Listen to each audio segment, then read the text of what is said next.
শরীর অসুস্থ হয় নাকি, বরং আমাদের প্রিয় নবী সাল্লাল্লাহু তাআলা আলাইহি ওয়াসাল্লাম ইরশাদ করেছেন, সুমু তাসিহু, রোজা রাখো সুস্থ হয়ে যাবে।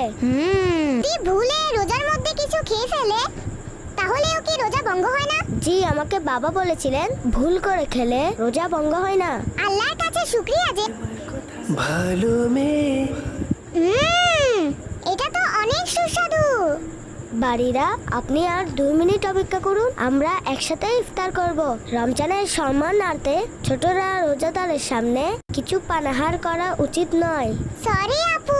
মাশাআল্লাহ। ইফতার করার পূর্বেই আপনাদের সবাইকে আমি একটা কথা বলতে চাচ্ছি। আসলে আমি রোজা রাখিনি, ও ব্যাস এমনিতেই বলেছিলাম। রাইকা, আপনি ভুল স্বীকার করেছেন, এটি তো খুব ভালো বিষয়। আমাদের শিশুদের উচিত আমাদের আব্বু আম্মু যখন কোনো ভুল ধরিয়ে দেন তখন সাথে সাথে নিজের ভুল স্বীকার করা।